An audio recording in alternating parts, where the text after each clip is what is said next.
Bueno, kaixo, arratsaldeon, ongi etorri Koldo Mitxelenera, ongi etorri antolatutako hitzaldi honetara. No sé si se aprecia lo que pone detrás, pero esta conferencia es parte de un curso que desde hace 2 o 3 años estamos organizando Fundación Asmos, Fundación Cristianenea y Kutxa Ekogunea. Un curso, que no me voy a parar en dar propaganda porque no es el momento, pero un curso que trata de aunar información y medio ambiente. Un curso que trata de dotar de las herramientas de divulgación de comunicación a los periodistas del presente o los periodistas del futuro. Un curso que nos parece que siempre, junto con la parte temática, junto con las unidades o temarios, tenemos o debemos aderezar con un par de pildoritas un poco de un nivel superior. Y con este ánimo, pues tenemos con nosotros a Arcadi Oliveres.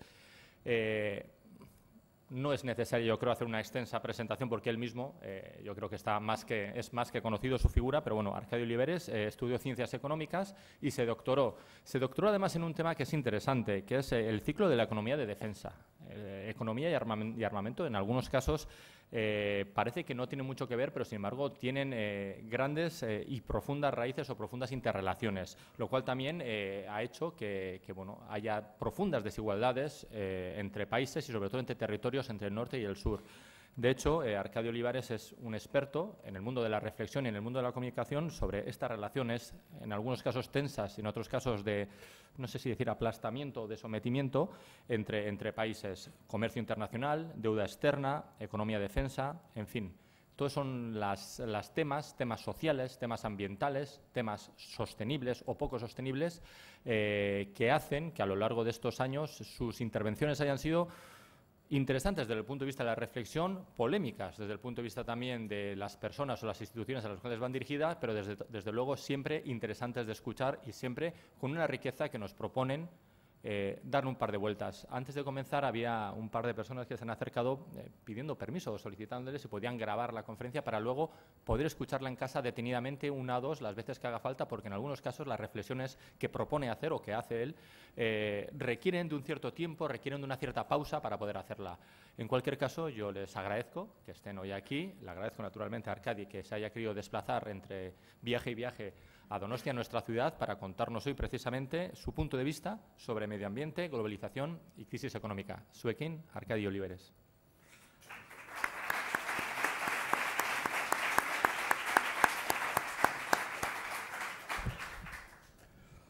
Buenas tardes a todas y a todos. Mis excusas por no hablar euskera con ustedes, pero ya saben que no es una lengua fácil. Gracias por la invitación, gracias a Chema Hernández por esta amable presentación, gracias a las organizaciones, Cristianenea, Fundación Asmos y también a los compañeros de Emaús que me han invitado a estar aquí con ustedes esta tarde, Begoña, Eva, otras personas que ya desde hace tiempo han venido cuadrando los días y las horas.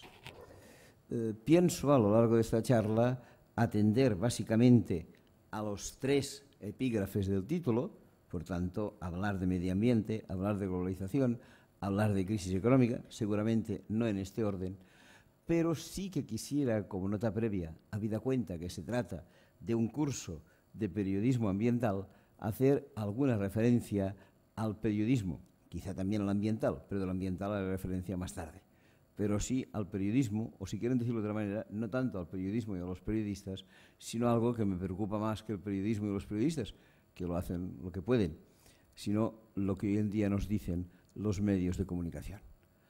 Y les puedo asegurar que los medios de comunicación, por lo menos los grandes, nos engañan permanentemente. Nos dicen medias verdades, manipulan lo que se nos explican.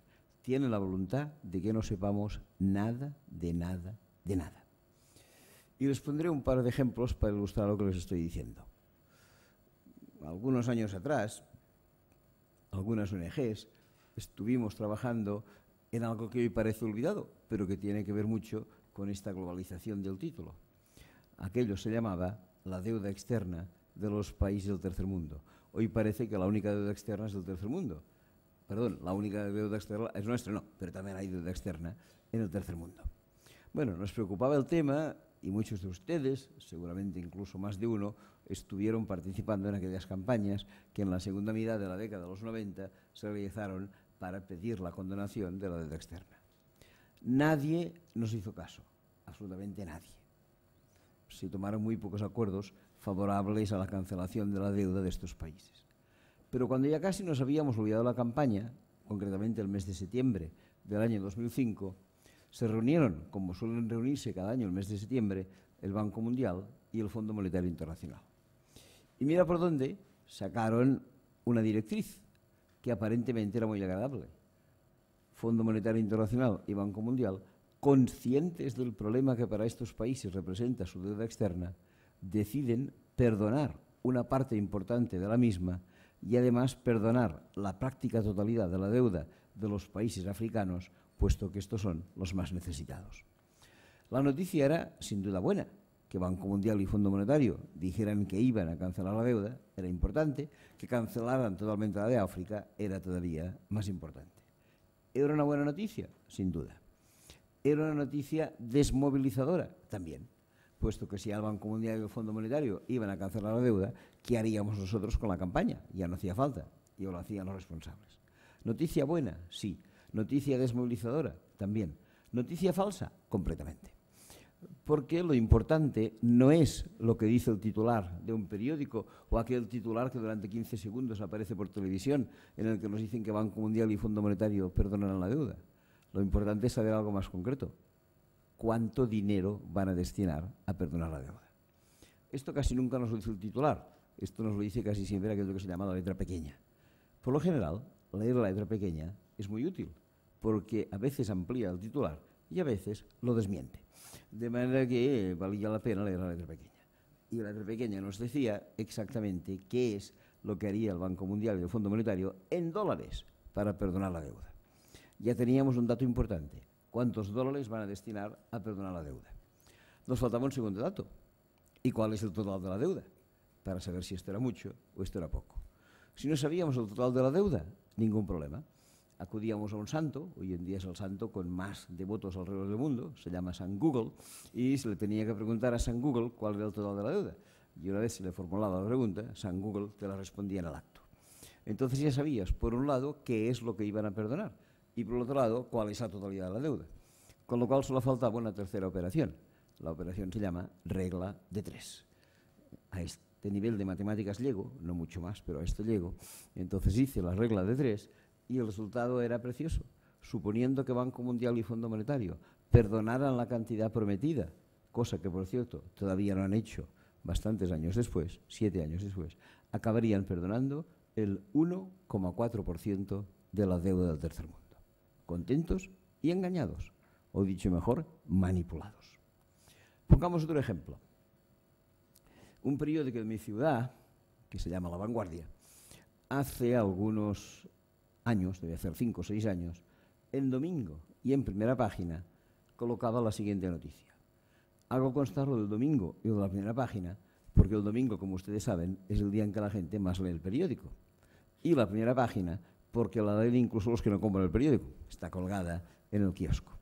De manera que la noticia en domingo y en primera página tiene un cierto impacto. ¿Qué nos decía La Vanguardia en esta noticia? Sencillamente, España, segundo país de Europa, con mayor número de inmigrantes. Tal cual está el patio en el tema de inmigración, era de suponer que una noticia de este calibre podía causar un cierto impacto social, incluso una cierta preocupación para algunos. Sin embargo, La Vanguardia, afortunadamente, decía, si ustedes quieren saber más sobre este tema, no se queden en la portada, acudan a las páginas interiores.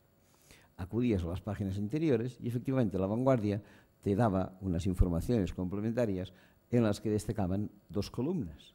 Una primera columna en la que se expresaba cuál era el ranking de países europeos en función del número de inmigrantes. En este ranking, España, curiosamente, no aparecía, como decía el titular, en segundo lugar, aparecía en tercer lugar. Pero se ve que cuando una noticia pasa de la portada a las páginas interiores, pierde un puesto en el ranking. De manera que por ahí está. Pero lo interesante no era esto, lo interesante era la segunda columna, porque en la segunda columna lo que nos decía es países de Europa ordenados por número de inmigrantes pero no expresados en cifras absolutas, sino en cifras relativas, es decir, inmigrantes por cada 100 habitantes. Porque cuando de verdad, la inmigración es significativa, no es cuando hay muchos o cuando hay pocos, sino cuando hay muchos o cuando hay pocos por cada 100 que viven allí. Si nosotros miramos cifras absolutas, España tendrá más inmigrantes que Andorra. Pero si miramos cifras relativas, Andorra tiene bastantes más inmigrantes que España. Era cuestión de mirar esta segunda columna, y en esta segunda columna España no aparecía ni como segundo ni como tercero de los países europeos. Concretamente aparecía como octavo país europeo. No se puede engañar a la opinión pública. Son dos pequeños, muy pequeños ejemplos de cómo vivimos en una información que permanentemente está manipulada. ¿Y por qué está manipulada esta información? Bueno, porque sencillamente aquellos que deciden la información que deben darnos son gente que tiene intereses determinados, por sus propietarios o quizá también por sus anunciantes, e intentan ejercer presión para que la información que se dé sea favorable a sus intereses. Hace un cierto tiempo cayó en mis manos un estudio, entiendo que bien realizado, en un lugar tan lejano como la Facultad de Comunicación de la Universidad de Santiago de Chile. Allí había un informe sobre algo sencillo: los 12 más media más importantes de Estados Unidos, que me debería decir son los 12 más medias más importantes del mundo. Estoy hablando de CNN, de Washington Post, de New York Times, de Times Warner, de Walt Disney Production, etcétera, etcétera. ¿Y qué nos decía este estudio? Analizaba quiénes eran los que gobernaban estos 12 medios. Por lo general, y para hacer números redondos, unas 15 personas en cada uno de los consejos de administración. 15 personas por 12 medios da lugar a 180 personas. Y este estudio nos explicaba con detalle quiénes eran estos 180 personajes que gobiernan hoy en día la información mundial. De 20 de ellos nos decían no saber nada, pero de los otros 160 nos daban todo tipo de detalles. Y estos detalles nos hacían ver que estos 160, prácticamente sin ninguna excepción, todos ellos, además de ser responsables de los grandes medios de comunicación americanos, eran al mismo tiempo directivos de la industria del petróleo, directivos de la industria farmacéutica, directivos de la industria química, directivos de la industria del automóvil, antiguos altos cargos de la administración americana, fabricantes de armas, etcétera, etcétera.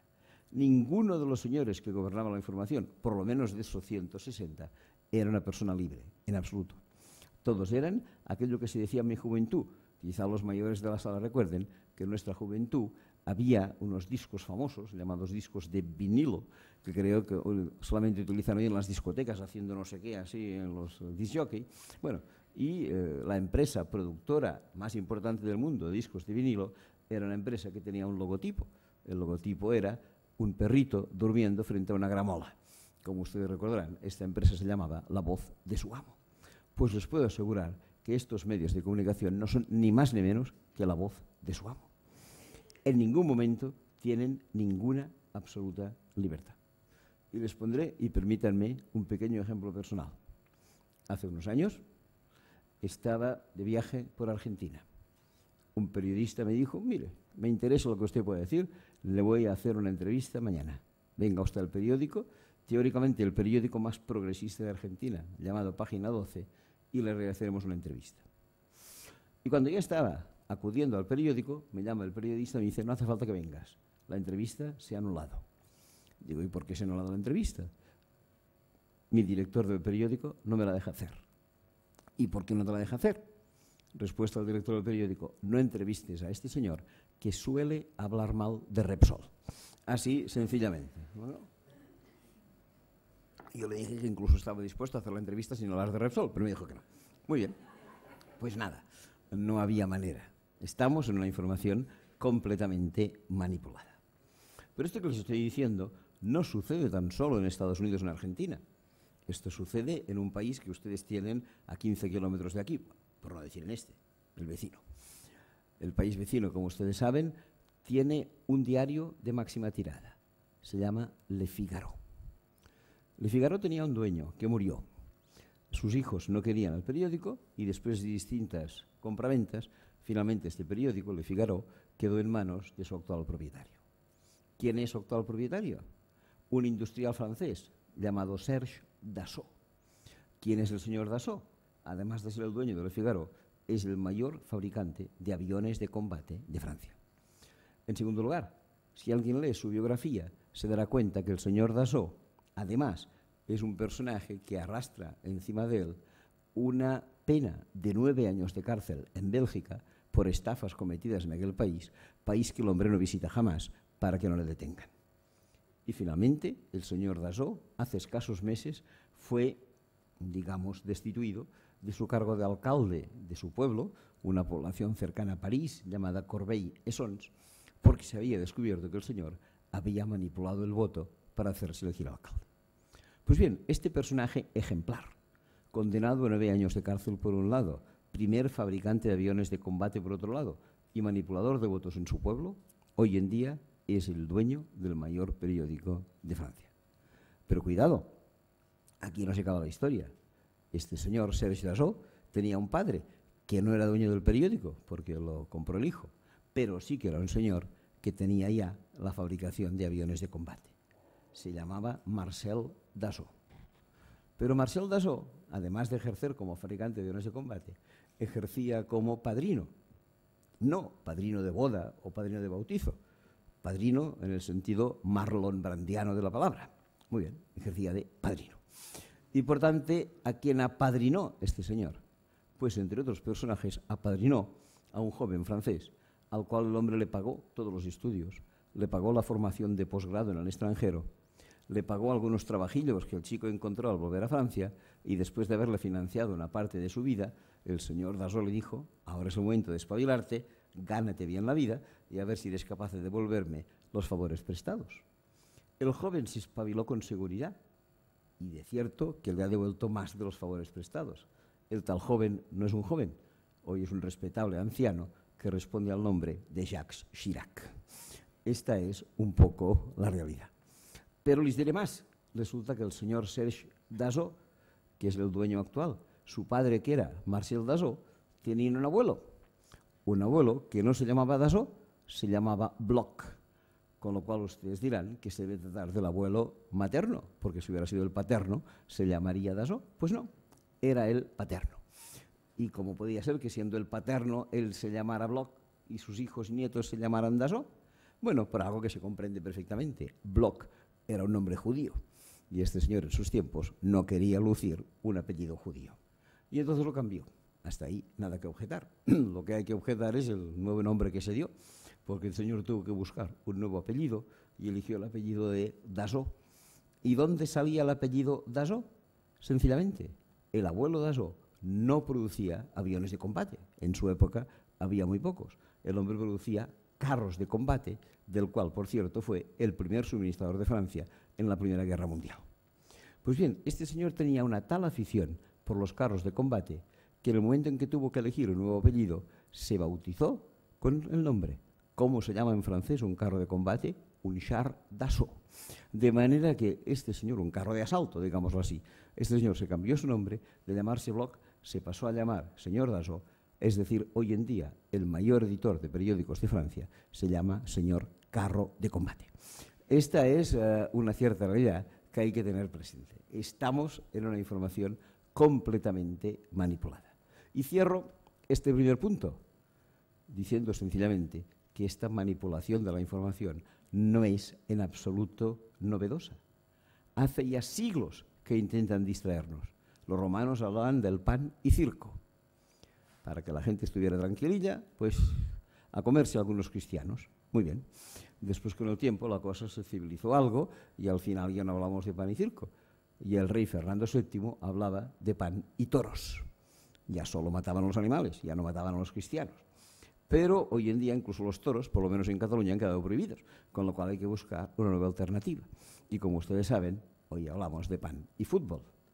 Y estén convencidos que el martes hay Copa de Europa, el miércoles hay Copa de Europa, el jueves hay Copa de la UEFA, el viernes, mira por dónde, no hay nada. El sábado hay un partido adelantado del domingo, el domingo hay la Liga propiamente dicha, el lunes no hay nada y el martes vuelta a empezar. ¿Qué sucedía? Que quedaban al final 2 días a la semana, el viernes y el lunes, en que no había fútbol que llevarse a la boca. Con lo cual, aquellos que piensan por nosotros decidieron que esto era muy peligroso. 2 días sin fútbol, igual nos llevaba a quedarnos en casa, a leer un par de libros o hacer cosas poco interesantes, y antes de que cayéramos en esa tentación, decidieron pedir a la Liga de Fútbol Profesional que avanzara un partido, que creo que es de segunda división, para el viernes, y retrasaran otro, que creo que es de primera, para el lunes. Y así tendríamos fútbol los 7 días de la semana para llegar a nuestra imbecilización total y colectiva. Y por si esto no fuera suficiente, porque hay un problema que se produce justo ahora, a finales de mayo, principios de junio. Se termina la Liga, se termina la Copa, se termina la Copa de Europa. Y ahora no hay fútbol que llevarnos a la boca hasta septiembre, excepto Copas de Europa de por medio y cosas así. Con lo cual dijeron, bueno, ¿y ahora esta gente qué hará? 3 meses sin fútbol, igual lee 20 libros, de ninguna manera. Y entonces lo que hicieron es buscar un sistema que el fútbol conseguía imbecilizar, y ahora con esto que les diré han conseguido la idiotización absoluta de la población. Y esta idiotización tiene muchos, pero fundamentalmente 2 elementos básicos. Uno se llama Telecinco y el otro Intereconomía. Y a partir de ahí les puedo asegurar que estamos todos perdidos. Bien, esto era lo primero que les quería decir. Cuidado con la información. Es algo que no diría normalmente, pero habida cuenta que se trata de un curso de periodismo, creo que valía la pena incidir en ello. Pasemos ahora a los 3 temas que están apuntados en la pizarra, que como os he dicho éramos medio ambiente, globalización y crisis económica. Empecemos por la globalización, porque sin duda la globalización nos lleva a una de las situaciones más peligrosas que ha vivido nunca la humanidad. Hace cosa de 3 semanas cayó en mis manos un artículo escrito por un personaje suizo llamado Jan Ziegler. ¿Quién es Jan Ziegler? Fue durante bastantes años el director de lo que en Naciones Unidas se llama el Programa Alimentario Mundial. Se supone, por tanto, que debe ser uno de los personajes que más conoce el tema de la alimentación humana. ¿Qué nos decía el señor Jan Ziegler en este artículo? Pues que, de acuerdo con sus informaciones, hemos de suponer fiables, él puede afirmar que cada día en el mundo, por lo menos, 100.000 personas mueren de hambre. Les aseguro que esta es la peor catástrofe, la absolutamente peor catástrofe que puede existir en la humanidad. Nada se lleva tantas vidas humanas como el hambre. Ni el peor huracán, ni el peor volcán, ni el peor terremoto, e incluso ni la peor guerra llega a matar 100.000 personas cada día. Y el hambre lo hace. Y además lo hace de una manera absurda, porque como ustedes bien saben, en el mundo de alimentos no faltan, sobran. Lo que pasa es que no es un problema de producción, es un problema de distribución. Sin embargo, la ONU, insistiendo en este tema, ha dicho que no cayéramos en la trampa de pensar que para resolver el problema de la alimentación mundial lo que hace falta es mandar alimentos a estos países. Yo no niego que en alguna ocasión puntual pueda hacer falta. Por ejemplo, hace un par de años hubo un terremoto en Haití. Nadie iba a negar la necesidad de mandar alimentos a Haití después del terremoto. Evidentemente que sí. Pero una cosa es enviar alimentos a Haití, porque han tenido un terremoto. Otra cosa es enviar alimentos a Burkina Faso, a Costa de Marfil, o al Níger, o al Mali, en que no es que hayan tenido un terremoto, es que tienen un terremoto diario, porque su agricultura no funciona de ninguna manera. Y por descontado, en estos casos, la solución no es mandar alimentos, que además con frecuencia puede romper su propia dieta alimentaria. ¿Lo importante qué es? Hombre, lo importante es hacer aquello que Naciones Unidas dice. ¿Y qué dice Naciones Unidas? Pues alcanzar lo que ahora se ha puesto de moda en llamar soberanía alimentaria. Que los países sean soberanos en su propia producción de alimentos. ¿Y qué requisitos se necesitarían para que estos países fueran soberanos en su producción de alimentos? Naciones Unidas señala 3 de fundamentales. Hay más, pero quiero destacar 3. Primero, que la tierra esté bien repartida. Este no es el problema de Euskadi ni es el problema de Cataluña, pero es el problema en Andalucía y es el problema en Galicia, donde hay grandes latifundios en un sitio y minifundios en otro. En un caso se aprovechan, en otro caso no son suficientes. Y esto, si lo trasladamos a nivel de Brasil, es mucho peor. De manera que lo primero que hay que hacer es algo que se conoce desde hace muchos años, con una palabra célebre: reforma agraria. ¿Qué es la segunda cosa que hay que hacer? Hombre, sencillamente cambiar el sistema productivo. Porque los colonizadores tuvimos la mala pata de ir hace 500 años a estos países, cambiarles sus producciones y ponerlas a nuestro servicio, en lugar de ponerlas al servicio de ellos. Y les especializamos en café, en cacao, en azúcar, en piña tropical, lo cual debe estar muy bien para nosotros, pero no para su propia alimentación. Como dijo un economista, cuyo nombre no retuve con una cierta gracia, en estos países nosotros generamos la economía del postre. Les especializamos en que produjeran postre para nosotros mientras abandonaban la producción de sus alimentos básicos. ¿Qué dice Naciones Unidas? Pues cambio. Menos café, menos cacao, menos azúcar y, por contra, más cereal, más maíz, más arroz, más trigo. Esta es la segunda cuestión para conseguir esta autonomía alimentaria. ¿Y cuál es la tercera? Dinero. Para que los países salgan de las hambrunas hace falta poner dinero. ¿Cuánto dinero? Lo tenemos estudiado, no yo, la ONU. Y la ONU tuvo una reunión cumbre sobre alimentación mundial en el mes de junio, ahora, mes de junio, pero del año 2008. Ahora se cumplen justos 4 años. En esta reunión la ONU dijo, hay que eliminar este que es sin duda el peor problema de la humanidad. Pero necesitamos dinero.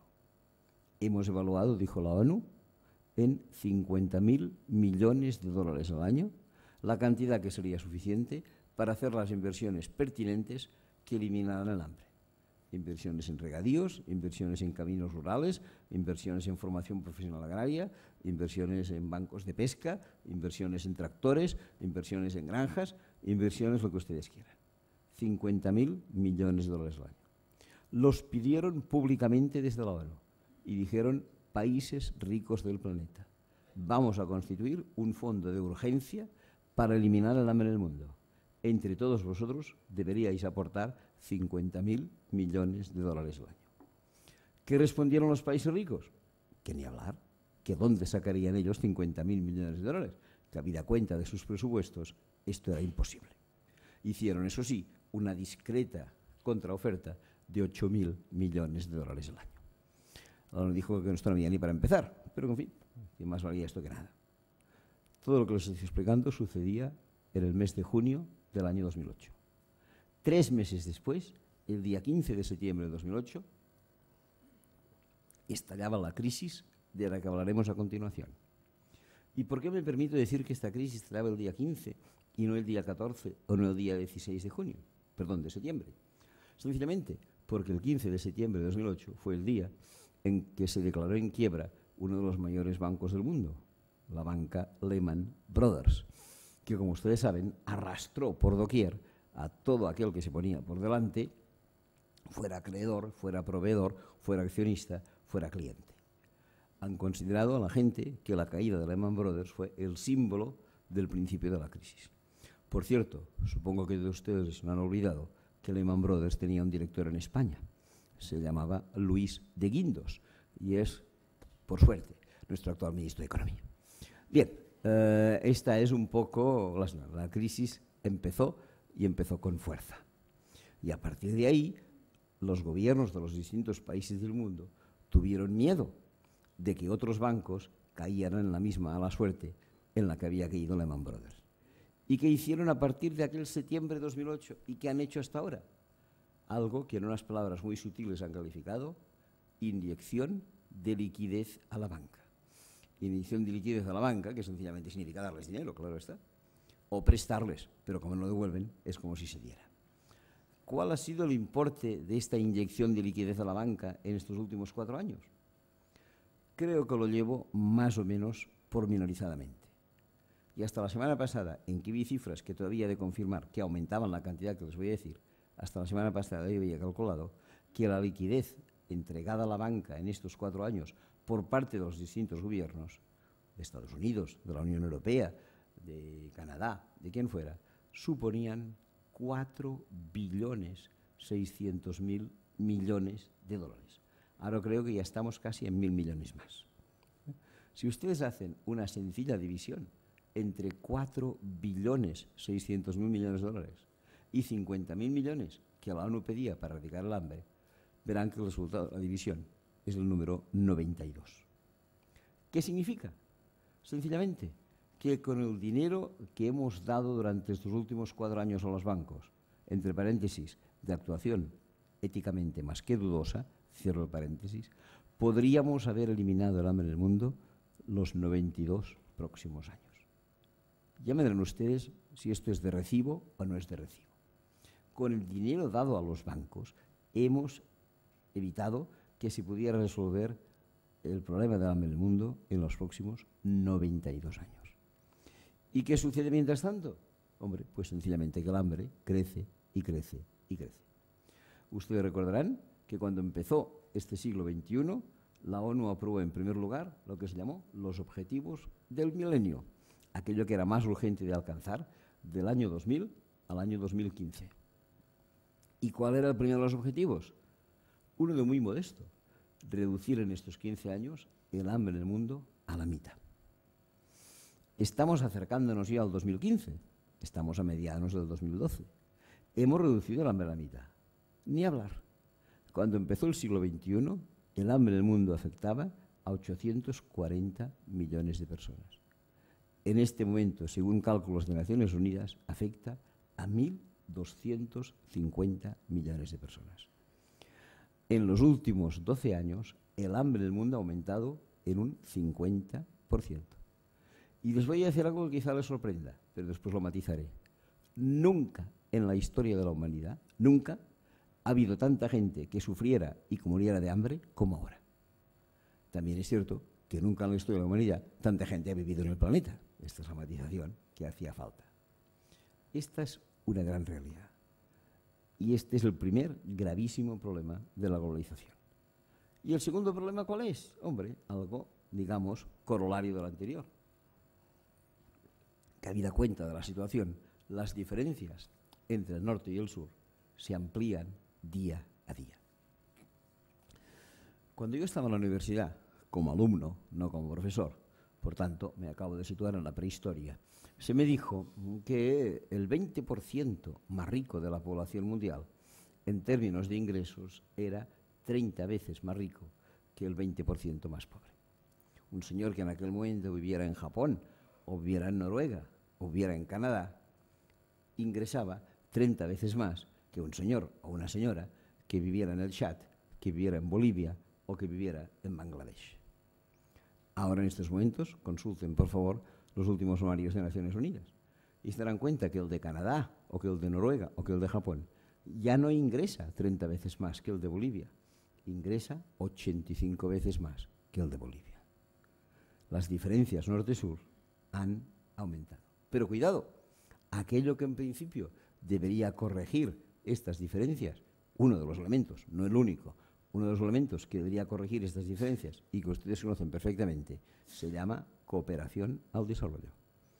En Euskadi ustedes son, creo, uno de los mejores ejemplos y de momento de los más alabables de cooperación al desarrollo. Pero si estamos mirando cuál es el conjunto del Estado y el propio conjunto de mi nación, que es Cataluña, nos daremos cuenta que esto disminuye día a día, que la preocupación por los problemas del tercer mundo se ha olvidado radicalmente. ¿Porque tenemos nosotros otros problemas? Claro que tenemos, pero nunca deberíamos ejercer un egoísmo tan desmesurado frente a aquellos que están mucho peor que nosotros. Esto es lo que yo quisiera decir, así, muy por encima, sobre esta situación, digamos, de globalización. Si quieren, después profundizaremos más. Ahora entremos en la siguiente cuestión, porque acabo de decir que no cooperamos al desarrollo porque nosotros tenemos crisis. Claro que tenemos crisis, por descontado. Y estas crisis, ¿a qué nos han llevado? Ustedes lo saben muy bien, a dos problemas. El del paro, por un lado, y el de la destrucción del estado del bienestar, por otro. Sigo pensando que ustedes son afortunados. Esta mañana leí en el periódico unas tasas que no llegan, creo, al 15% de paro.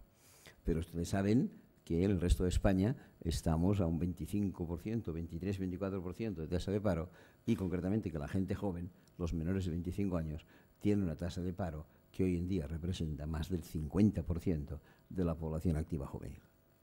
Pero esto no es lo más grave. Lo más grave es que no se ha hecho ni un solo esfuerzo para corregir esto.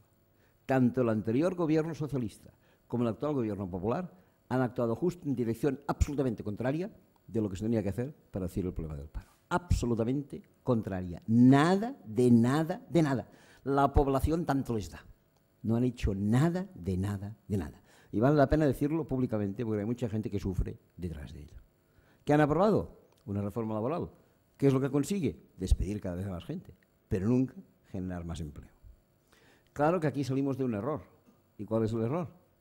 Que hoy en día difícilmente generaremos más empleo.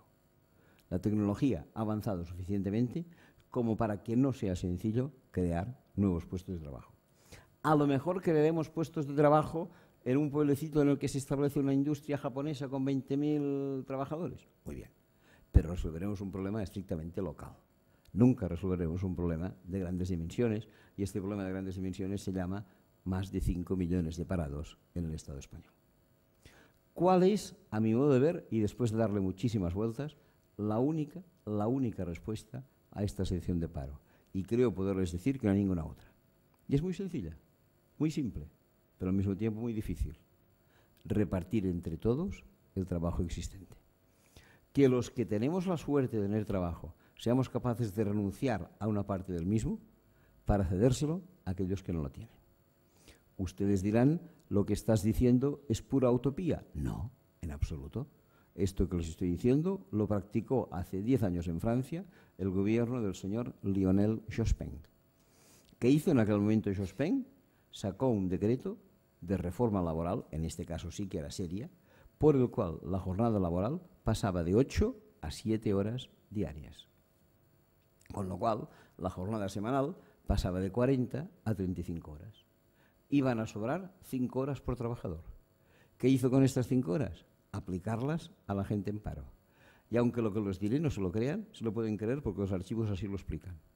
En 2 meses, Francia eliminó todo el paro que tenía el país, que en aquel momento era de 1.700.000 personas. Y ustedes me dirán, pues mira qué bonito, qué utopía. Esto aquí no se hará nunca, y además, si se hace, será a cargo de los trabajadores. Porque antes un trabajador trabajaba 40 horas, cobraba 40, ahora trabaja 35 y cobra 35. ¿Es el trabajador el que paga los platos rotos del paro? No, no fue así. En Francia lo hicieron muy bien. El gobierno francés dijo, oiga, usted antes trabajaba 40 horas, cobraba 40. Ahora por mi culpa trabaja 35 horas, cobra 35. Pero como que yo gobierno soy el culpable, le voy a pagar cada semana 5 horas en concepto de parado. De manera que usted cobrará 35 horas como trabajador y 5 horas como parado. Evidentemente, nunca 5 horas como parado equivalen a 5 horas como trabajador, de manera que este señor pasaba de 40 a 39 horas semanales, o a 39 equivalentes de ingresos. Muy bien, pero este señor tenía un sueldo asegurado. ¿Qué más quieres tú? Si antes tenías trabajo, pasar de 40 a 39 horas, cuando aquel que no tiene trabajo pasa de 0 también a 39 horas. Y ustedes se preguntarán, ¿y cómo puede el gobierno pagar 5 horas de paro a todos los trabajadores?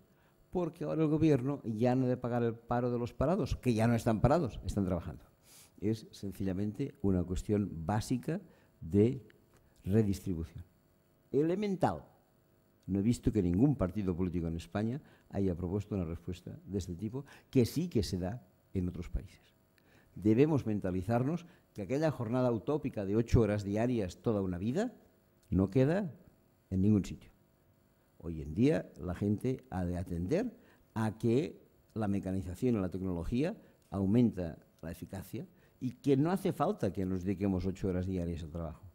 Pero es que es más, esto no es ninguna novedad. Si nosotros leemos las novelas de Charles Dickens, sabremos que Dickens nos explicaba que al principio de la Revolución Industrial se dedicaban a trabajar 16, 15 horas diarias. Con el paso de los años se trabajaron 14, después 12, después 10, ahora 8. ¿Y quiénes somos nosotros para parar la historia? Podemos trabajar 7, podemos trabajar 6, podemos trabajar 5. Yo siempre les digo a mis alumnos, mirad, ahora estáis estudiando, dentro de un tiempo trabajaréis, es un desiderata, y dentro de 30 años más os jubilaréis. Cuando vosotros jubiléis, yo estaré en el cementerio ahora muchos años. Pero acordaros un momento de mí, porque no estaréis trabajando 8 horas, estaréis trabajando 6, 5, 4 horas diarias. El mundo camina en esta dirección y hasta que no entendamos este cambio de paradigma, no haremos nada, de nada, de nada para luchar contra el paro. Esto para mí es un elemento básico de esta crisis económica actual. Y este elemento del paro tiene que ver con algo que me gusta explicarlo aquí, porque yo lo pude conocer muy cerquita. En 1983 estuve en Mondragón.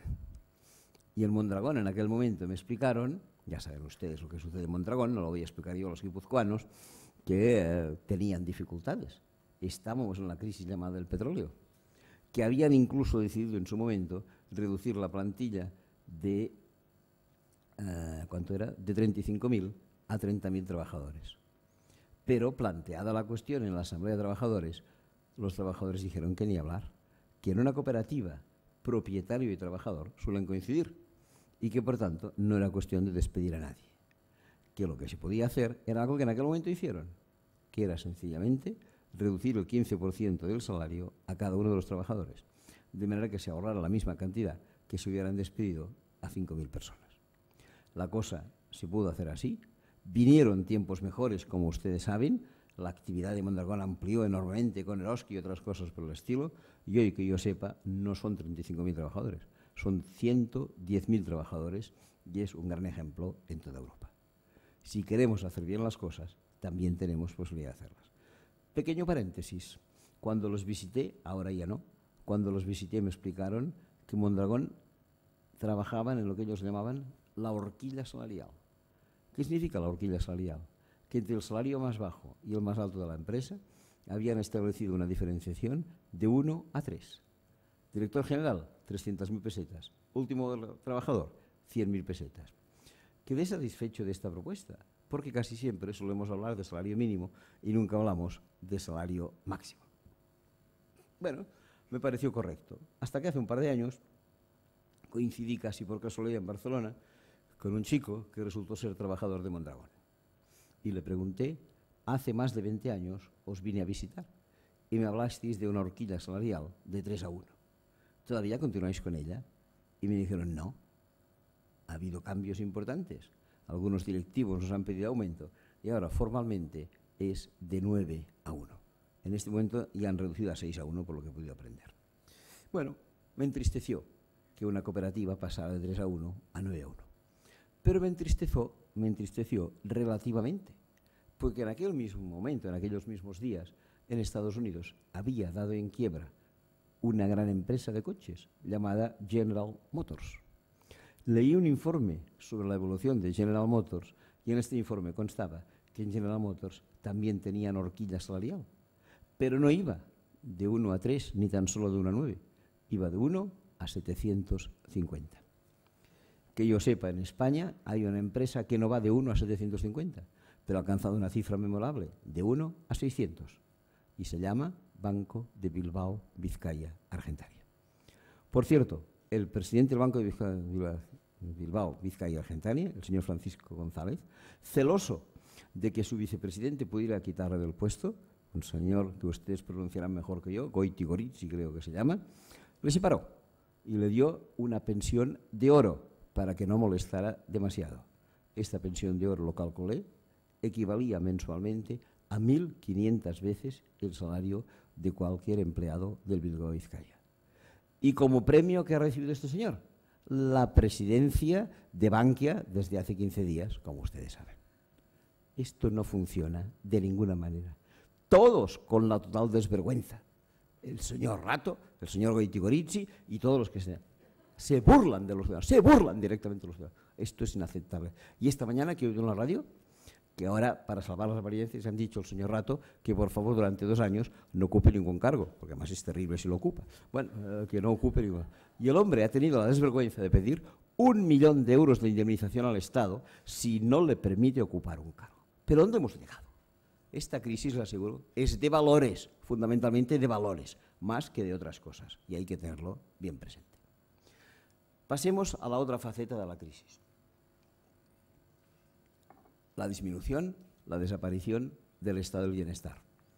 O si lo quieren decir en unos términos mucho más actuales, los recortes. Creo que en Euskadi no han sufrido todavía tantos recortes, espero que no les llegue nunca, pero en Cataluña tenemos nuestro querido Artur Mas, que es un pionero de las tijeras. Bien, ¿qué pasa? Pues resulta que cuando un gobierno tiene que hacer recortes, puede ser por 2 razones. O bien porque no tiene ingresos suficientes, o bien porque los gastos son poco adecuados o excesivos. Estas dos cosas se dan en España en este momento. ¿Ingresos suficientes? Claro está. ¿Cómo pueden obtenerse ingresos? Por descontado, a través de impuestos. No voy ahora a explicarles un proyecto de reforma fiscal que a lo mejor se podría hacer, que debería gravar más las rentas altas, pero no entraré en ello. Lo que sí que me sacrifica de verdad es otro tema, que se llama el fraude fiscal. El otro día, en el avión, me dieron una revista que yo jamás hubiera comprado por mi cuenta, que se llama Capital. ¿Y qué ponía esta revista que se llama Capital? Pues me sorprendió, porque en una revista supuestamente llamada así, se denunciaba en 5 páginas el enorme fraude fiscal que existe en España. No lo denunciaban grupos izquierdosos, no, lo denunciaba una revista que se llama Capital. Decía que era inaceptable que en España 82.000 millones de euros se evadieran cada año como fraude. 82.000 millones de euros. Yo había leído un estudio que una universidad de Barcelona propuso que era de 80.000 millones. No voy a meterme ahora si son 80 o son 82. Pero en cualquier caso es una cantidad completamente inaceptable. Se tendría que evidentemente erradicar el fraude fiscal.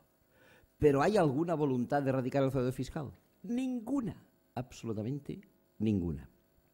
Ya lo ven, esta mañana acaban de aprobar un reglamento para favorecer el fraude fiscal, perdonando a todos aquellos que han evadido impuestos que lo reintegren. Esto es impresentable. Esto es lo que están haciendo los que nos gobiernan en este momento. Impresentable. Pero cuidado, no sucede únicamente en España.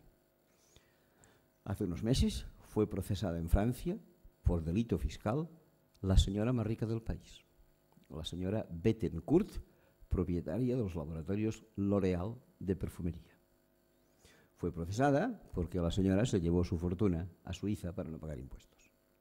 Pero cuidado, al mismo tiempo se supo una cosa, que hace 5 años la señora Bettencourt fue la persona que más dinero regaló a un tal Nicolas Sarkozy para financiar su campaña electoral.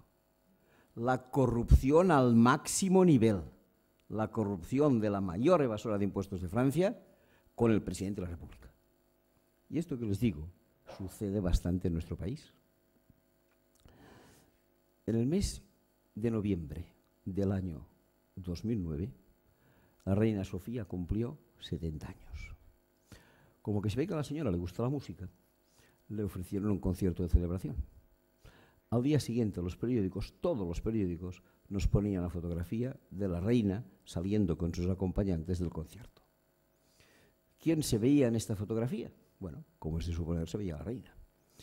¿Quién más se veía? Su marido el rey, que no están de suponer dadas las circunstancias, pero que en aquella fotografía aparecía. ¿Quién más estaba en la fotografía? Pues su hijo el príncipe, su nuera la princesa, sus hijas las infantas, algún marido que les queda a las infantas, aunque en situación judicial un poco peligrosa. ¿Y quién más aparecía en esta fotografía? Una sola persona, la única que no era de la familia real y que se encontraba justo en medio de la foto al lado de la reina. Como que no la conocía de cara, me pregunté quién era. El pie de página me lo instruía. Esta señora se llama Paloma O'Shea, está casada con un personaje que se llama Emilio Botín, primer banquero del país, primer evasor de impuestos del país y uno de los mayores estafadores que hay en España. Si ustedes miran el periódico esta mañana, le verán con un calzón rojo al lado del monarca en una salutación que hace a la llegada del rey a Brasilia, creo es. Impresentable, impresentable. Mientras exista este fraude fiscal, no haremos nada de nada. Piensen ustedes una cosa para evaluar este fraude fiscal. Una de las piezas básicas del estado del bienestar se llama el pago de pensiones. Muchos de ustedes sufrieron el año pasado que no se pagaran las pensiones. ¿Qué le supone al erario público español pagar las pensiones? Las 4 pensiones fundamentales de jubilación, de larga enfermedad, de viudedad y de orfandad. Esto le supone al gobierno 115.000 millones de euros al año. Si recuperáramos el fraude fiscal, estos 115.000 los podríamos elevar a 195.000. Las pensiones podrían subir de golpe en un 70%. Pero habría que perseguir el fraude fiscal. No hay ninguna voluntad de hacerlo. Primera cuestión. Segunda cuestión, que nos desmonta absolutamente el estado del bienestar. El absurdo y completamente innecesario gasto militar que existe en el país.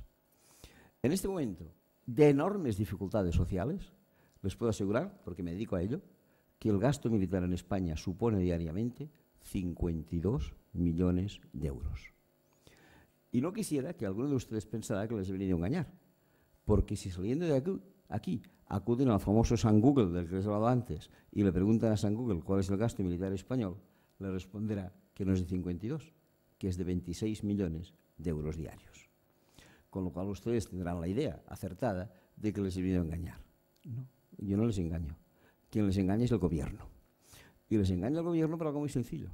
Hace ya bastante tiempo una organización que no es exactamente de origen pacifista y que se llama OTAN, advirtió severamente al gobierno español del engaño público que el gobierno español hacía al presentar el gasto militar, escondiendo la mitad del gasto militar en otros ministerios. Incluso la OTAN dio detalle de qué partida en qué ministerio estaba escondida. Desde que la OTAN dio este detalle, un grupo de gente venimos calculando cada año el gasto militar español. Y les puedo asegurar que, de acuerdo con el sistema de cálculo de la OTAN, el gasto militar español es exactamente el doble del que consta oficialmente. Y, por tanto, 52 millones de euros, que se invierten en gastos innecesarios. Uno de los cuales, bien importante, ustedes lo conocen, es la construcción, la fabricación de un avión de combate. España está comprometida desde hace casi 20 años en la construcción de un avión de combate llamado Eurofighter, juntamente con 3 socios más del proyecto, que son Alemania, Inglaterra e Italia. Hace unos cuantos años, el primer ministro alemán, Schröder, el antecesor de la señora Merkel, hizo un discurso y dijo: creo que Alemania se va a retirar de este proyecto de avión. Y se va a retirar por 2 razones. Primera, porque este es un avión carísimo. Y en segundo lugar, porque es un avión preparado para atacar a la Unión Soviética, que ya no existe. De manera que no la vamos a construir. Al cabo de un cierto tiempo, el señor Schröder se vio obligado a hacer un segundo discurso y dijo: yo ya quería abandonar este proyecto de avión de combate, pero industriales, banqueros y militares no me lo han permitido. Oiga, ¿quién gobierna la democracia alemana? ¿El primer ministro supuestamente elegido por el pueblo o los industriales, banqueros y militares? No hace falta que les diga quién gobierna la democracia alemana, y mucho me temo en casi todas las otras democracias del mundo. En España nunca hemos abandonado este proyecto de avión de combate. Es la primera vez que estamos en uno de ellos más contentos que un niño con zapatos nuevos. Pero la verdad sea dicha, somos el socio minoritario. Alemania, Inglaterra e Italia pagan más que nosotros. España paga 1.300 millones de euros al año, que no está nada mal, porque les puedo asegurar que 1.300 millones de euros es la misma cantidad que al gobierno español le supone aumentar cada año las pensiones. De manera que si nos ahorráramos la participación en el avión de combate, el aumento de las pensiones quedaría asegurado. Pero no, preferimos participar en el avión y no aumentar las pensiones. ¿Participamos en el avión? Sí. ¿Con mucho dinero? Para nosotros mucho, 1.300 millones. Para el global del proyecto, sin embargo, es una cantidad pequeña, porque los otros socios aportan cantidades mayores. De manera que los 1.300 millones de euros que aporta España solo representan el 13% del proyecto. El otro 87% lo pagan los demás países. Como que solo aportamos el 17% del proyecto, tan solo tenemos derecho a construir el 13% del avión.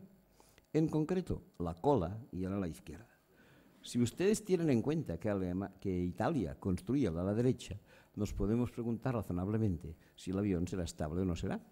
Y no hace falta que les diga que no lo fue, porque cuando nos mandaron el primer ejemplar, se estrelló al día siguiente. No podemos de ninguna manera tener estos gastos inútiles. Y tercer elemento que nos permitiría mantener el estado del bienestar. Primero, erradicar el fraude fiscal. Segundo, disminuir el gasto militar. Y tercero, no salvar a los bancos. A los bancos no hay que salvarles, que quede claro, no hay que salvarles. Hay que salvar a los clientes, que es una cosa muy distinta.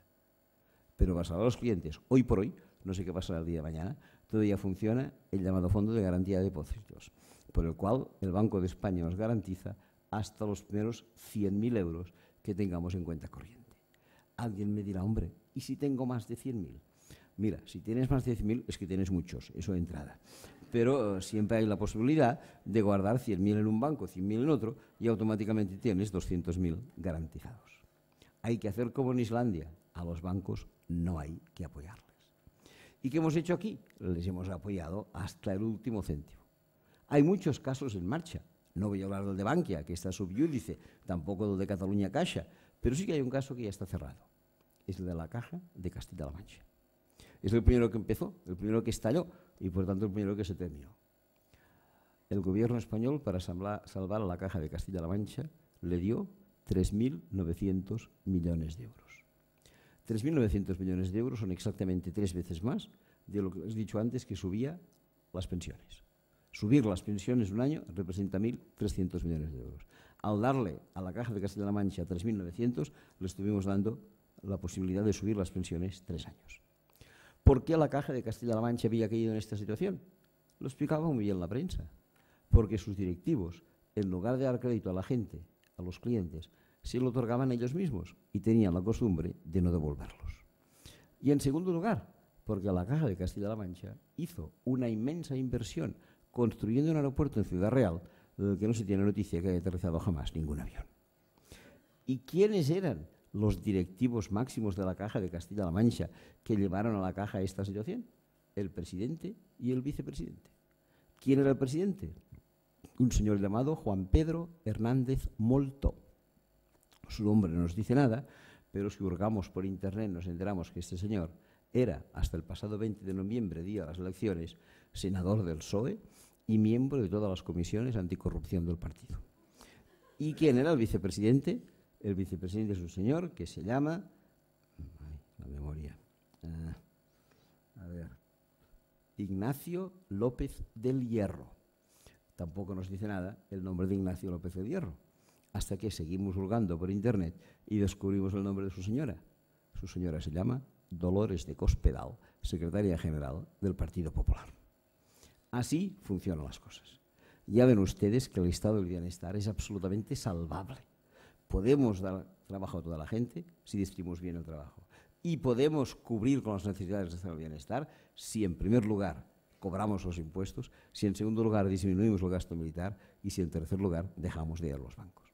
Digamos las cosas por su nombre, porque de cada momento en que parece que los gobiernos y las administraciones públicas quieren que nos culpabilicemos nosotros de haber tenido demasiadas pensiones, de haber tenido demasiados médicos, de haber tenido demasiadas ayudas. Les aseguro que no, que esto es un engaño absoluto y no lo podemos admitir. Y veamos ya como última parte de la charla, porque sé que a las 9 hay que cerrar la casa y deberíamos dejar al menos un cuarto de hora o 20 minutos para el debate,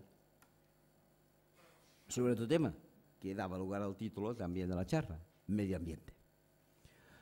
Hoy es el Día Mundial del Medio Ambiente, por tanto es oportuno que tengamos esta conversación sobre este tema.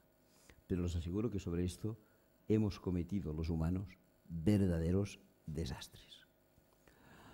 Los que somos de mi generación, aquellos que entramos hacia los años 60, momento en el que tuvimos el primer 600 y tuvimos el primer frigorífico y tuvimos, yo qué sé, el primer televisor, desde 1960 hasta ahora, ¿qué hemos hecho? Consumir, consumir, consumir, consumir, consumir y consumir, y nada más que consumir. No por eso hemos sido más felices, por descontado que no, pero hemos conseguido destruir en buena medida este planeta. ¿Cuáles son nuestros méritos? Primero, nos hemos engullido el 70% de las reservas del petróleo que habían sido acumuladas durante miles de años. En segundo lugar, hemos calentado más de 1 grado la temperatura ambiente. El cambio climático lo ha producido. Los icebergs del Polo Norte y del Polo Sur se están derritiendo. El nivel de las aguas oceánicas está subiendo. Y si han leído recientemente una información, habrán visto que unas islas situadas al sur de la India, llamadas las Maldivas, que no las Malvinas, han sido ya engullidas por el agua en bastantes de sus islas o islotes. ¿Qué más hemos hecho? Hemos roto la capa de ozono. Hemos abierto la puerta a tener cánceres de piel cuando queramos. ¿Qué más hemos hecho? Hemos contaminado el agua. Hemos ensuciado el aire. Hemos comido toda la madera que hemos podido. Hemos hecho desaparecer especies animales y especies vegetales. Hemos hecho lo peor que hemos podido. ¿Y lo peor de todo qué es? Vale la pena recordarlo en el Día del Medio Ambiente. que hemos atravesado el límite casi del no retorno. Hasta 1986, todo lo que los humanos consumíamos, el planeta era capaz de recuperarlo el año siguiente. ¿Que cortábamos madera? Volvía a crecer. ¿Que ensuciábamos el agua? Los ríos la limpiaban. ¿Que contaminábamos el agua? Los vientos lo hacían más limpio. Excepto el petróleo. Esto no recuperaba nunca nadie. Pero por lo demás, hasta 1986, aquello que consumíamos, el planeta de sí lo iba a reproducir. Pero desde 1986 hasta ahora, hemos crecido tantísimo en nuestro consumo que ya no le da tiempo al planeta para recuperar al año siguiente lo que hemos gastado el año anterior. Y los últimos datos de los que dispongo son algo turbios. Todo aquello que el planeta recuperó en 2009, y deben perdonarme porque no he alcanzado todavía datos del 2010 y menos del 2011, todo aquello que el planeta recuperó en el 2009 no era lo que los humanos habíamos consumido en el 2008, era lo que los humanos habíamos consumido del 1 de enero al 23 de septiembre del 2008. ¿Y cómo pudimos vivir del 24 de septiembre al 31 de diciembre? Sencillamente abusando de los recursos, comiéndonos aquello que corresponde a futuras generaciones. Esto es como aquel que tiene un bosque. Si del bosque cada año tan solo corta la madera que el bosque reproduce, tendrá bosque toda su vida. Si cada año se empeña en consumir más madera que la que el bosque reproduce, ¿cómo se quedará a la larga? Sin bosque. Nos estamos quedando sin bosque en este momento. Y suerte todavía, que de este consumo no somos todos los responsables. En este planeta, nos dijo el año pasado la ONU, vivimos 7.000 millones de personas, de los cuales 1.000 abusamos absolutamente del consumo. Y los otros 6.000 están con un palmo de nariz, viéndolas venir, en algunos casos muertos de ganas de consumir como nosotros. Léase China, por ejemplo. Hay un artículo que leí recientemente que es verdaderamente escandaloso. Si todos los 7.000 millones de personas que vivimos en este planeta quisieran consumir la misma madera, el mismo petróleo, los mismos minerales, el mismo papel, la misma agua que estamos consumiendo los privilegiados del primer mundo, no llegaríamos al 23 de septiembre, llegaríamos al 7 de abril de cada año. Dicho de otra manera, si todo el mundo quisiera consumir como nosotros, y su derecho tendrían en hacerlo, necesitaríamos 4 planetas. Pero ustedes saben que 4 planetas no los tenemos, que hoy por hoy solo disponemos de uno. Y por tanto, frente a esta situación, hay una única respuesta, y les aseguro que no hay ninguna otra. Y esta respuesta se llama decrecimiento. Decrecimiento. Decrecimiento material, por descontado. No se trata de decrecimiento porque el crecimiento puede seguir siendo espiritual, intelectual, musical, amoroso, lo que ustedes quieran. Pero crecimiento material ha desaparecido. Que no nos venga ningún político, que no nos venga ningún economista, que no nos venga ningún banquero, que no nos venga ningún periodista, y esto es del curso tampoco, y nos diga que ahora terminaremos la crisis y recuperaremos el crecimiento. El crecimiento se ha terminado, el crecimiento material se ha terminado. Tengámoslo en la cabeza. Cualquier cosa que hagamos en dirección contraria es completamente insolidaria y nuestros hijos, o quizá mejor nuestros nietos y bisnietos, nos pedirán cuentas. No lo podemos hacer. De manera que me parece que hay una conclusión final. Hemos de entrar en este mundo del decrecimiento. Y si a ello nos lleva la crisis, quizás sea bienvenida la crisis. Porque el otro día yo, que no sé nada de griego, aprendí que en griego la palabra crisis no significa tan solo algo malo, significa algo que se traduce por oportunidad. Y efectivamente, a lo mejor, esta crisis nos ha hecho ver cuál es la oportunidad de que cambiemos de sistema de consumo, de que cambiemos de paradigma económico y podamos ofrecer a las futuras generaciones una economía y una sociedad algo mejor que la actual. Gracias.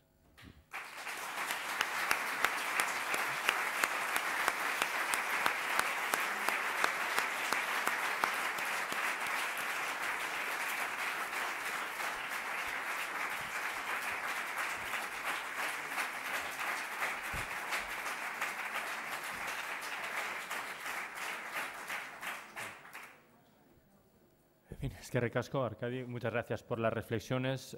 No sé si el gobierno actual te ha escuchado, porque lo último que he leído es que el portaaviones, el único portaaviones que tiene el país, lo van a varar porque el gasto militar es excesivo para soportarlo por las cuentas del Estado. Quizás hayan estado en alguna conferencia previa tuya o, en fin. Mira, un pequeño comentario. este portaaviones, llamado Príncipe de Asturias, que antes se llamaba Luis Carrero Blanco, y es el mismo, resulta que, como cualquier portaaviones, tiene siempre, aunque no le hayan varado, tiene por lo general, en sus 12 meses de actividad, 9 meses que está en alta mar y 3 meses que cualquier portaaviones del mundo debe estar en el puerto porque hay revisiones que hacer. Claro, el problema es que España de portaaviones solo tiene uno. Y llevamos casi 30 años con un único portaaviones que trabaja 9 meses al año y no trabaja los 3 meses. De manera que si el enemigo es espabilado y viene los 3 meses que no toca, ya nos hubieran cortado hace tiempo, pero no lo han hecho. Nada, ya está. En fin, bueno, ahora si os parece, si les parece, podemos abrir un turno de preguntas.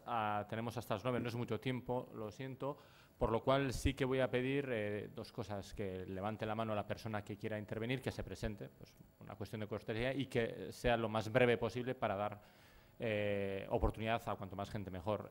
Eva pasará el micrófono, por lo tanto, si alguien levanta la mano, pues podemos empezar.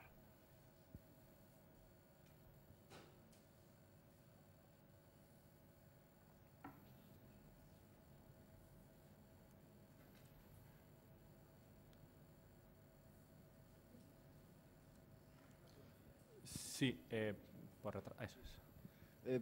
Una preguntilla muy sencilla. ¿Y qué puede hacer un ciudadano para cambiar algo? ¿Está el señor? No lo veo. Ah, vale. Bueno, pues mire, aunque sea triste lo que les voy a decir, hay bastantes cosas que hacer. La primera de ellas la he insinuado antes. Intentar saber lo que pasa. Porque en realidad no hay peor enfermo que aquel que no conoce la enfermedad que tiene. Aunque sea triste, aunque sea duro, aunque te digan que te vas a morir, que te digan qué enfermedad tienes. Porque de esta manera podrás preparar tu futuro, por pequeño que sea este futuro. Por lo tanto, lo primero que hay que saber es lo que nos dicen. Estamos en la sesión final de un curso de periodismo. Apreciaría que aquellos que estáis en este curso lo hicierais, sé que lo hacéis porque por esto habéis hecho este curso, e intentar transmitir a la opinión pública la realidad de las cosas. Primera cosa. Segunda cosa, acciones públicas y acciones privadas. Acciones públicas de pequeña y de gran dimensión. Por ejemplo, acciones de pequeña dimensión. Hemos tenido, por lo menos en Cataluña, pero sé en otros sitios también, este movimiento llamado Los Indignados. Han hecho pequeñas acciones públicas, no grandes acciones, pero las han hecho. Ustedes saben que hoy en día uno de los grandes problemas son los desahucios. La gente no puede pagar las hipotecas, no puede pagar los alquileres, es desahucio. ¿Qué hacen los indignados? Una acción pública. Se ponen en la puerta del que ha de ser desahuciado, y en este momento que se ve en Cataluña, casi un centenar de desahucios se han evitado, pues la gente se ha puesto en la puerta.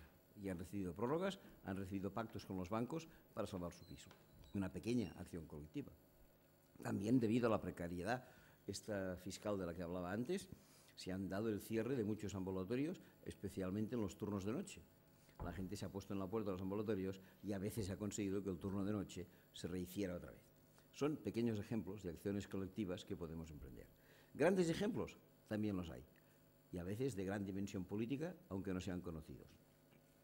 Les pondré un caso que sucedió hace justo ahora 30 años, pero que resultó memorable.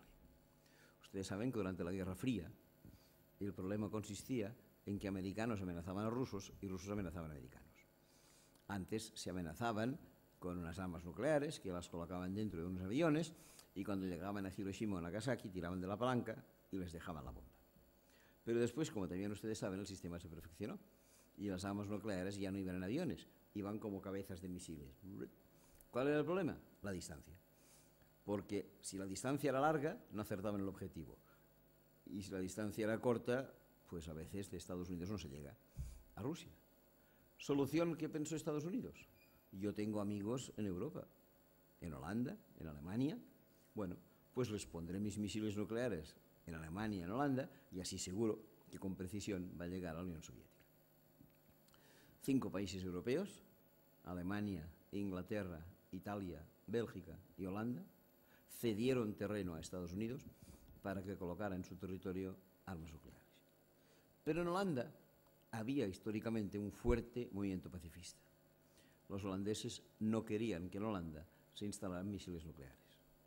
Acudieron al gobierno y le dijeron, oiga, de Holanda que no hay, ningún misil puede salir. El gobierno dijo, lo sentimos, pero hemos dado ya permiso en un convenio que hemos firmado con Estados Unidos para que instalen sus bombas en Holanda. Los pacifistas se organizaron y dijeron esto no puede ser. Leyeron informaciones adecuadas y una de ellas les pareció preciosa.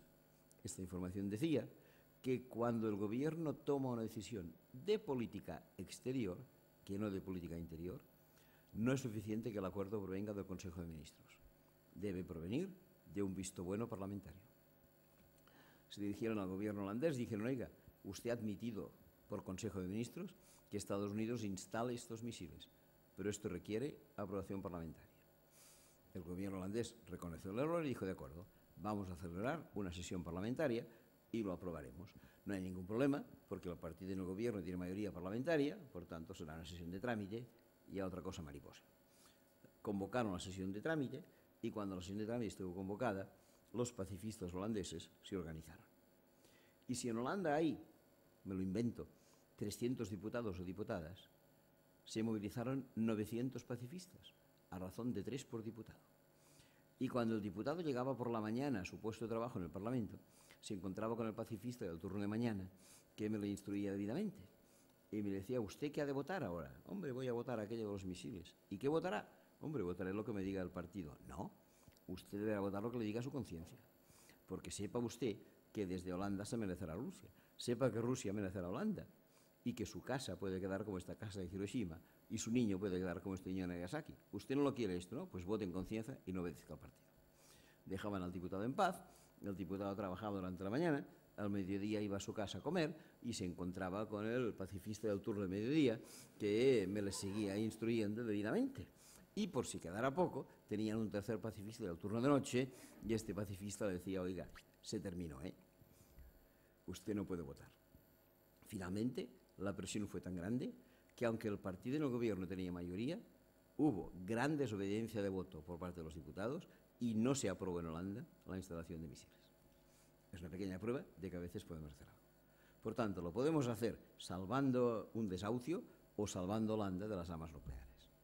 Pero también nosotros, particularmente, tenemos nuestra pequeña parte de responsabilidad en nuestra actuación diaria. Y diría que hay 2 elementos, 3, si ustedes quieren, básicos en los que nosotros podemos actuar. Evidentemente, con los 10 minutos que quedan no tendré tiempo de desarrollarlos, pero permítanme que por lo menos los enuncie. A título personal, podemos hacer 3 cosas. Primero, objeción fiscal al gasto militar. Segundo, banca ética. Tercero, consumo responsable. Pienso que quizá uno de los elementos más importantes sea el de la banca ética. Reconozco que la expresión banca ética es inverosímil, porque la palabra banca y ética juntas son difíciles de entender. Hace años me llamó un periodista y me dijo, oiga, ¿a usted le interesa lo de la banca ética? Digo, sí, entiendo que es una propuesta sugestiva. Y me contestó, pero ¿se ha dado usted cuenta de que banca ética es un oxímoron? Digo, mire, perdone mi ignorancia, pero yo no sé qué significa la palabra oxímoron. Y este periodista amablemente me dijo, mire, oxímoron es una expresión que utilizan los filólogos para referirse a la agrupación de 2 palabras en la que la primera desmiente el sentido de la segunda y la segunda desmiente el sentido de la primera.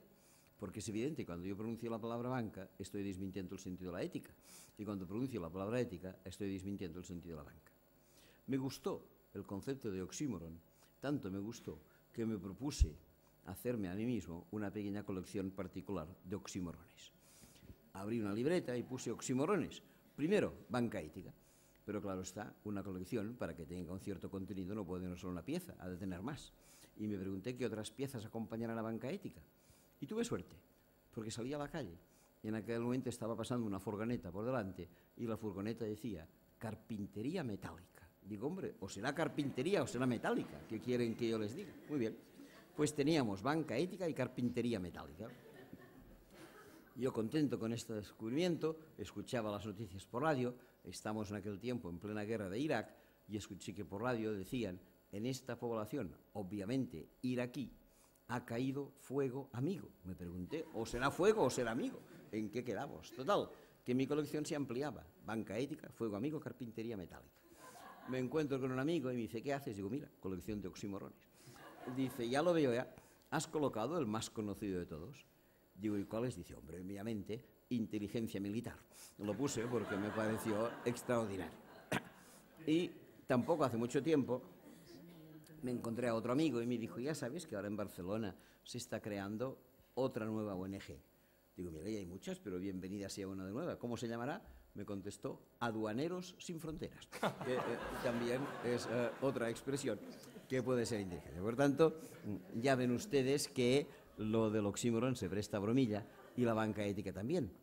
Pero seguramente ya saben que en este momento, especialmente en Euskadi y en Cataluña, tenemos la suerte de disponer de Triodos Bank, de disponer de FIARE, de disponer de COP57, de disponer de pequeñas instalaciones bancarias que quizá todavía nos ofrezcan la total panoplia de lo que debemos hacer, pero que ya nos ayudan.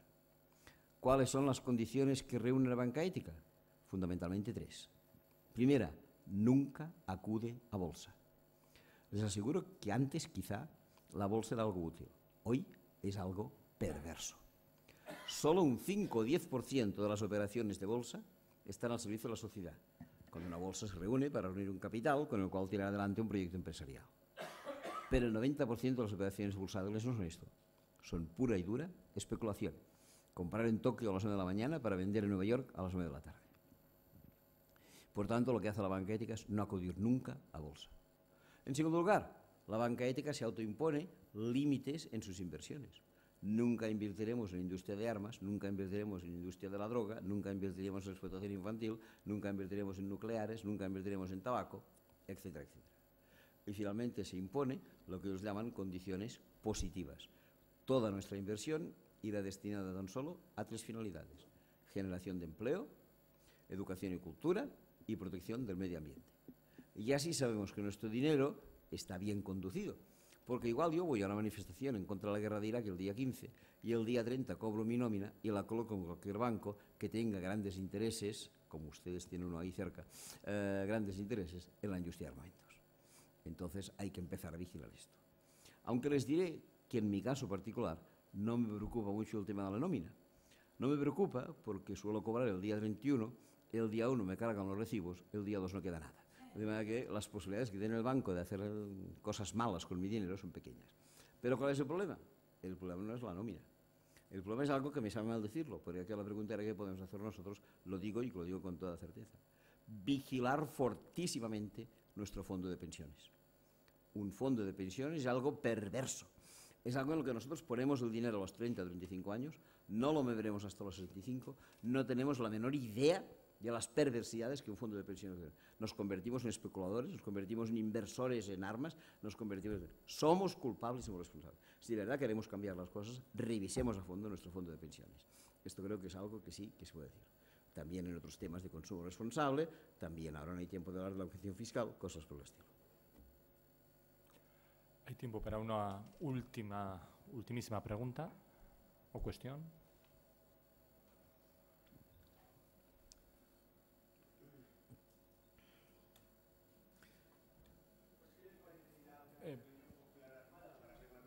Perdona, ¿te importa con el micrófono? Es que no se escucha muy bien desde acá. ¿Qué opinaría de una rebelión popular armada para coaccionar un poco a los políticos y a los industriales que manejan el mundo de esta manera? Una revolución popular siempre, armada nunca, jamás. Yo soy radicalmente no violento, de la escuela gandhiana, y toda mi vida he practicado la no violencia. Cualquier acción de tipo violento se vuelve contra ella misma. Jamás una acción violenta. Revolucionaria, lo que queramos. Establecer un sistema de justicia, también. Violencia, nunca, jamás. Esto para mí está clarísimo. Bueno, pues yo creo que podemos terminar con este alegato a la revolución, pero no desde luego violenta. Hasta aquí hemos llegado. Eskerrik asko benetan etortzeagatik, eskerrik asko gurekin konpartitzeagatik.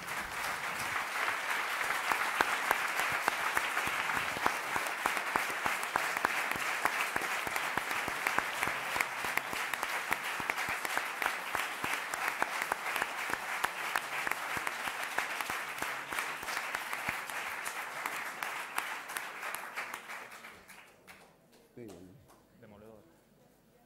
Bueno, no sé.